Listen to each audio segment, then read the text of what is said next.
நியூமராலஜிங்கிறது வந்து எப்படின்னா உங்களுக்கு சாதாரணமா நியூமராலஜிங்கிறது எல்லாரும் எல்லா நேரத்தையும் பார்த்துட்டு இருப்பாங்க, ஈஸியா இருக்கும். நம்ம நியூமராலஜியை தாண்டி இங்க எதுக்கு வர போறோம்னா ஒரு எண்ணுக்கும் ஒரு நம்பர் இருக்கு இல்லையா, இதை வச்சு நம்ம ஜோதிடம் பார்ப்போம். உதாரணத்துக்கு ரூபா நோட் இருக்கு இல்லையா, ரூபா நோட்ல ஒரு நம்பர் இருக்கும் இல்லையா, எத்தனை நம்பர் இருக்கும் ரூபா நோட்ல? நம்பர் வந்து 7 இருக்கு சார், எழுத்து 2 இருக்கு சார். சரி மாதவன், இப்ப சொல்லுங்க உங்க நம்பர் சொல்லுங்க. 7 QN QN 641 051 051. ஓகே, ரெண்டுமே 9 நம்பர் தான்.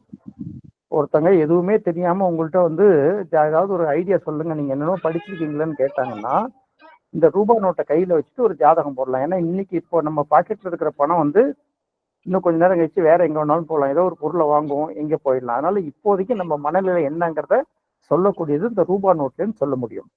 இது வசந்தன் சார் தான் கண்டுபிடிச்சாரு. இன்னைக்கு ஆளுக்கால் அவன் பேசிட்டு இருக்கான், பட் இதை வந்து அவர் கண்டுபிடிச்சாரு. இது தெரியணும்னா எந்தெந்த எழுத்துக்கு எத்தனை எண் அப்படிங்கிறது நீங்க புரிய வரணும். இதுக்கு தான் நான் நியூமராலஜி இப்ப சொல்லணும்னு நினைக்கிறேன். இப்போ ஒரு ரூபா நோட்டுக்கு நம்பர் சொல்லியிருக்காரு இல்லையா, ஒரு கட்டம் போட்டுங்க பார்க்க எல்லாரும். 12 ராசி கட்டம் போடுங்க. WL7 இல்லையா, இந்த டபிள்யூக்கு வந்து நியூமராலஜில 6. இப்ப ராசி கட்டத்துல 6ஆம் இடம் எது? கன்னி சார். கன்னி. 6ஆம் இடம் கன்னி தான் கன்னி. சார். அப்ப டபிள்யூங்கிறது 6 இல்லையா, முதல் நம்பரோ எழுத்து எது வந்தாலும் அதை லக்னம் எடுத்துக்கணும். காலபுருஷம் அப்படின்னு சொல்லுவாங்க. இப்போ எல்லா ராசிக்கும் முதல் ராசி வந்து மேஷம் தான், அதே மாதிரி எல்லா லக்கணத்துக்கும் முதல் லக்கணம் மேஷம் தான். நம்ம ஜாதகத்தெல்லாம் இப்ப மறந்துடுங்க. அப்போ டபிள்யூக்கு வந்து 6. 6ங்கிறது 6வது ராசிங்கிறது கன்னி. அந்த கன்னியை வந்து லக்கணமா போட்டுக்கோங்க, லான்னு போட்டு அப்படி ஒரு கோடு போட்டுக்கோங்க கார்னர்ல. முடிஞ்சிச்சா? இப்ப டபிள்யூவை நீங்க முடிச்சிட்டீங்க. அடுத்தது என்ன பண்ணும், ஒரு ஜாதகத்துல சூரியன் புதன் சுக்கிரன் அருகருக வர்ற மாதிரி இதுல என்ன நம்பிக்கை எண் இருக்குன்னு பாத்துக்கணும். என்னென்ன எண் இருக்கு? 0க்கு வந்து 12, இதுல 12வது கட்டத்தை எடுத்துக்கோங்க. அடுத்தது வந்து எல் இருக்கா, எல்லுக்கு வந்து 3. டபிள்யூக்கு எப்படி 6ஓ அது மாதிரி எல்லுக்கு வந்து 3 நியூமராலஜி படி. ஓகே, இப்ப சூரியன் புதன் சுக்கிரன் இதை போடணும்னா இதை எப்படி போடலாம்? 6க்கு பக்கத்துல 7, 7க்கு 2, 7, 8 இருக்கு. இது எதை போடலாம்? எதுல வேணாலும் போட்டுக்கலாம் இல்லையா. இப்போ டபிள்யூக்கு பக்கத்துல எடுத்தீங்கன்னா 3ன்னா இந்த பக்கம் 4லயோ 5லயோ கிரகம் இருந்தா தான் போட முடியும். 4, 5 நம்பர்லாம் வரவே இல்லை. அதனால 6 அதிகமா இருக்கு, 7 அதிகமா இருக்கு. அதனால இப்படி எடுத்துக்கோங்க, இந்த லாஸ்ட்ல இப்படி எடுத்துக்கோங்க. 6, 7, 7 சென்ட்ரல்ல இருக்கு பாருங்க. 7 முடிஞ்சு 2 L7, 2 0 முடிஞ்சு 6, 7, 7ன்னு இருக்குல்ல, அதுல எதை வேணாலும் எடுத்துக்கோங்க. 6ஆம் கட்டத்துல சூரியன் போட்டோம்னா 7வது கட்டத்துல இப்ப லக்னம் தான் இனிமே 1ஆம் இடம்.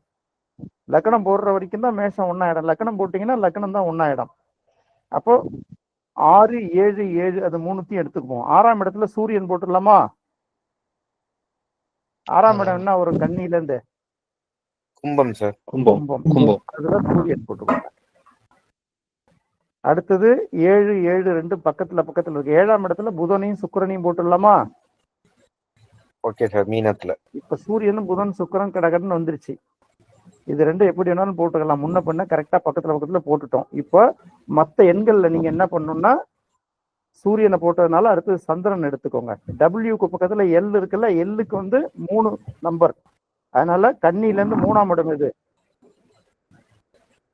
விருச்சிகம் சார். அந்த இடத்துல சந்திரனை போட்டுக்கோங்க. அதுக்கப்புறம் என்ன நம்பர் இருக்கு? எல்லுக்கு அடுத்து 7 சார். 7 வந்து 7ஆம் இடத்துல சந்திரனுக்கு அடுத்து செவ்வாய் போட்டுக்கலாமா?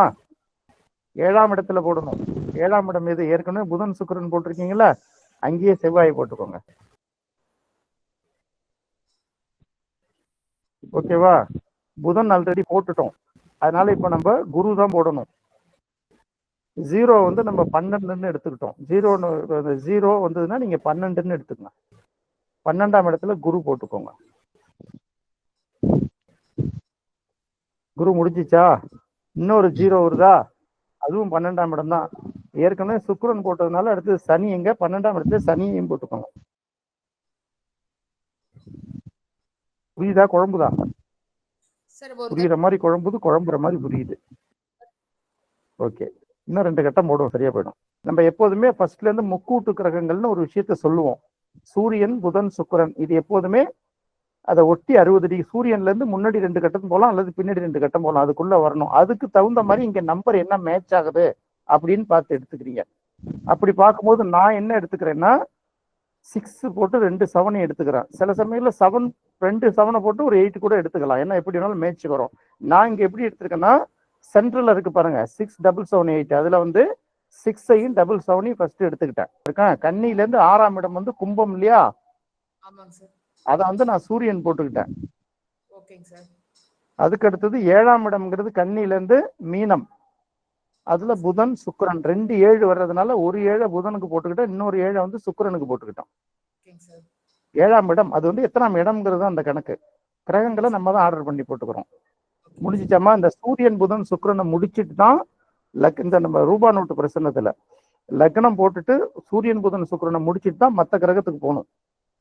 ஏன்னா மற்றது எங்க வேணாலும் போட்டுக்கலாம் நம்ம. அப்படி பார்க்கும்போது இப்ப சூரியன் புதன் சுக்கிரனை போட்டுட்டோம். அடுத்தது இப்ப சந்திரனை போடணும். சந்திரனை போடும்போது ஏற்கனவே W லக்னமா போட்டுட்டோம். பக்கத்துல L அப்படின்னு ஒரு எழுத்து இருக்கு. இந்த L நியூமராலஜி படி நம்பர் 3. அதனால கன்னி ராசியில இருந்து லக்னத்துல இருந்து 3ஆம் இடம் விருச்சிகத்துல சந்திரனை போட்டுக்கிட்டோம். ஓகேவாம்மா? அடுத்தது ஒரு 7 இருக்கா? சந்திரனுக்கு அடுத்தது செவ்வாய் ஒரு கிரகம் இருக்கா? அத லக்னத்துல இருந்து 7ஆம் இடத்துல போட்டு செவ்வாயை போட்டுட்டோம். ஏற்கனவே புதன் சுக்கிரன் போட்டிருக்கிற இடத்துல செவ்வாயும் சேர்த்து போட்டுக்கிட்டோம். அதுக்கப்புறம் என்ன இருக்கு? சைபர் இருக்கா 7க்கு அப்புறம்? சைபர்னா நம்ம நியூமராலஜில 12ஆம் இடத்தை எடுத்துக்கிறோம் இந்த ரூபா நோட்டு பிரச்சனத்துல. அப்ப இந்த 2 சைபருக்கு வந்து பாத்தீங்கன்னா முதல் சைபருக்கு குரு, ஏன்னா ஏற்கனவே புதன் போட்டுட்டோங்கிறதுனால குரு. அடுத்தது சுக்கிரனும் ஏற்கனவே போட்டுட்டோங்கிறதுனால அடுத்தது சனி. அப்ப 12ஆம் இடத்துல குருவையும் சனியும் போட்டுட்டோம். இப்ப கடைசியா மிஞ்சி நிக்கிறது லாஸ்ட்ல உள்ள 8ஆம் நம்பர். அப்ப இன்னும் என்னென்ன கிரகங்கள் ஃபில்அப் பண்ண வேண்டியிருக்கு? ராகு கேது. அப்ப 8ஆம் இடத்துல ராகு போட்டுக்கோங்க. 8ஆம் இடத்துல ராகு போட்டா கேது எங்க வரும்? ராகு எங்க இருக்கோ அதுக்கு நேர் 7ஆம் இடம், கேது நீங்களா பட்டு ஃபில்அப் பண்ணிக்கணும். ஓகே, இப்படி பார்க்கும்போது 11வது இடத்துக்கு எந்த கிரகமும் வராதுல்ல? வராது. 10ஆம் இடத்துக்கு கூட வராது. 9ஆம் இடத்துக்கு கூட வராது. 9ஆம் இடத்துக்கு கூட வராது. நியூமராலஜி 8ஓட முடியுது. ஆமா, வராது. பார்வை சேர்க்கைகள் வரும்ல, பார்வைகள் வரும்ல. எல்லாருக்குமே 9, எல்லாருக்குமே 12 கட்டத்திலையும் கிரகம் வந்துருமா எல்லா ஜாதகத்திலையும்? உங்களோட எல்லா ஜாதகத்திலையும் 12 கட்டத்திலையும் கிரகம் வருமா? சொல்லுங்க. அதே மாதிரிதான் இப்போதைக்கு நீங்க என்ன நிலைமையில இருக்கீங்க அப்படின்னு சொல்றதுதான் இந்த கட்டம். 12 9 8க்கு கூட நியூமராலஜி முடிச்சுட்டு அப்ப 9 10 11 லக்கணம் எப்படி வேணாலும் மாறினால எல்லாருக்கும் கன்னியா லக்கணம் வரும்னு சொல்ல முடியாதுல்ல. சில பேருக்கு மீன லக்கணம் வரலாம், சில பேருக்கு கடக லக்கணம், எது வேணாலும் வரலாம் இல்லையா?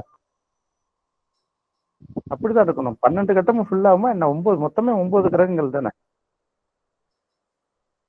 நம்ம கணக்குப்படி காலபுருஷ லக்கணம் வந்து 11ஆம் இடம் வந்து கும்பம் தானே. இதுல எங்க வேணாலும் உட்காரலாம், எப்படி வச்சுன்னு பலன் சொல்லும் போது. இப்ப பலன் நான் சொல்லல, இப்ப ஜாதகம் போடுறதுதான் நான் உங்களுக்கு சொல்லி கொடுக்குறேன். ஓகேவா?